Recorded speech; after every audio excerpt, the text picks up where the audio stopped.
پیارے دوستو، ایک وقت کی بات ہے کہ ایک خوبصورت وادی میں ایک شاہی محل تھا جس کی شان و شوکت آسمان تک پھیل رہی تھی۔ محل میں ایک مہربان بادشاہ رہتا تھا جس کا دل اپنے 11 بیٹوں اور ایک بیٹی شہزادی الارا کے محبت سے بھرا ہوا تھا۔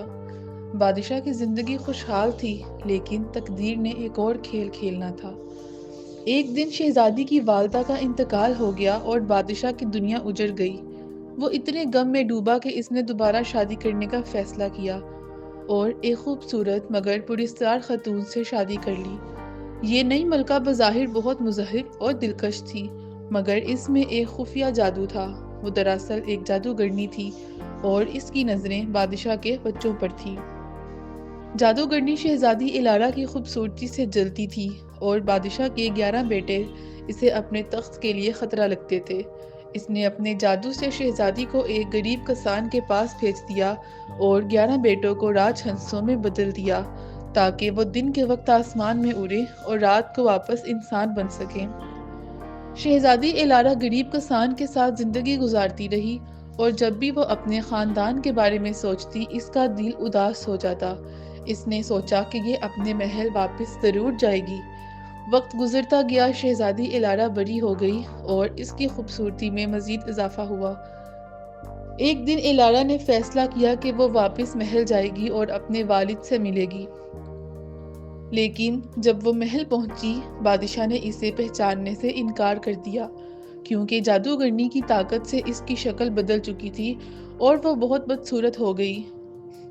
بادشاہ نے سمجھا کہ یہ میری بیٹی نہیں ہے اور اس نے شہزادی الارا کو محل سے باہر نکال دیا۔ شہزادی الارا دل ٹوٹا ہوا جنگل میں چلی گئی، جہاں ایک پراسرار جھیل کے کنارے ایک جادوئی چشمہ تھا جس کا پانی ایسا تھا کہ جو کوئی اس سے اپنا منہ دھوتا وہ بے حد حسین ہو جاتا۔ جب الارا نے اپنے چہرے کو اس پانی سے دھویا، اس کی شکل بہت زیادہ خوبصورت ہو گئی۔ اب وہ اپنے بھائیوں کو آزاد کرنے کے لیے نکل پڑی۔ الارا جنگل میں چلتے ہوئے ایک بوڑھی خاتون سے ملی جو پھول چن رہی تھی۔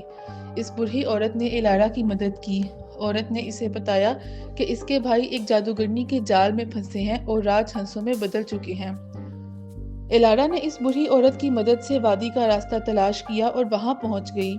اس نے اپنے بھائیوں کو ہنسوں کی شکل میں آسمان میں اڑتے دیکھا اور رات کے وقت جب وہ واپس آئے تو الارا نے فیصلہ کیا کہ وہ اس پر لگے جادو کو ضرور ختم کرے گی۔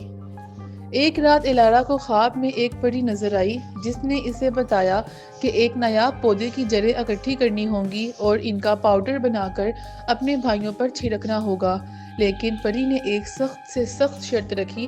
الارا کو تب تک خاموش رہنا ہوگا جب تک اس کے بھائیوں کا جادو ختم نہ ہو جائے۔ اگلے دن الارا پودے کی جڑیں اکٹھی کرنے نکلی، لیکن راستے میں ایک شہزادہ آ گیا۔ جس نے الارا کو دیکھا وہ سمجھا کہ یہ شاید کوئی جادو ٹونا کر رہی ہے۔ اس نے الارا کو قید کر لیا۔ الارا نے فیصلہ کیا وہ جادو کے مطابق خاموش رہے گی کیونکہ اس کے بھائیوں کی آزادی اس کی خاموشی پر منحصر تھی۔ چند دن بعد الارا نے شہزادے سے آخری خواہش کی۔ اس نے کہا کہ وہ اسے آخری جڑیں چننے کی اجازت دے تاکہ وہ اپنے بھائیوں کی مدد کر سکے۔ شہزادہ جو الارا کی قوت ارادی اور قربانی سے متاثر ہو چکا تھا، اس کی درخواست قبول کر لی۔ لہٰذا الارا نے جڑیں چن کر پاؤڈر بنایا اور اپنے بھائیوں پر چھڑک دیا۔ جیسے ہی پاؤڈر ان پر گرا وہ راج ہنسوں سے انسانوں میں بدل گئے۔